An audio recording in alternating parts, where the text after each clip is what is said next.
Did you know that sexual abuse of children is a punishable crime in the U.S. unless you are a Jewish American who is willing to escape to Israel? More than 60 people accused of child sex abuse have escaped justice in the U.S. and fled to Israel since 2014, making the Zionist regime a sanctuary for sex offenders. And while the U.S. has established itself as a global cop for human rights violations around the world, pedophiles on the run within its borders have gone off the radar, only to land safely in a distant land that has violated innumerable international human rights violations with no accountability in sight. A CBS News investigation found in 2020 that many accused American pedophiles were fleeing to Israel with full knowledge that bringing them to justice would be difficult there. These cases have been documented by Jewish Community Watch, a U.S.-based organization that tracks accused pedophiles and tries to bring them to justice. Many of the accused go on to abuse children in Israel as well. Let's look at the case of Jimmy Julius Caro. Caro sexually assaulted a 9-year-old girl in Oregon in 2000, but he fled to Israel after converting to Judaism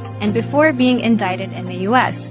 2 years later, he was convicted of a child molestation in an Israeli court for a separate case and was released from prison after serving time. In 2021, Caro was sentenced to 13 years in prison in Israel for raping a child. Caro had been successfully evading authorities in the U.S. and Israel for over 2 decades, and he is not alone. Criminals like Caro have long exploited a specific process known as the law of return, which says that any Jewish person can move to Israel and automatically gain citizenship. Child rights activists have long warned that the dark loophole in this law has allowed Jewish pedophiles to flee court-mandated supervision in the U.S. and move to Israel with a clean record. This devastating reality begs the question, how have so many Jewish pedophiles gotten away with child abuse for so long? Unlike in the places where they committed sex offenses, Jewish sex offenders who obtain Israeli status through the law of return are not under any restrictions in Israel. To make matters even more complicated, Israel has a private national sex offender registry,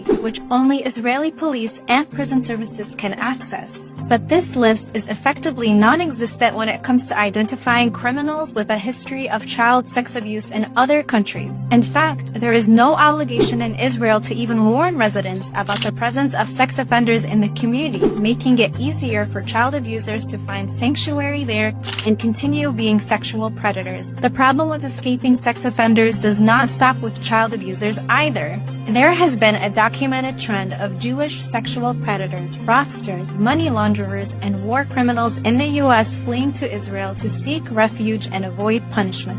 This past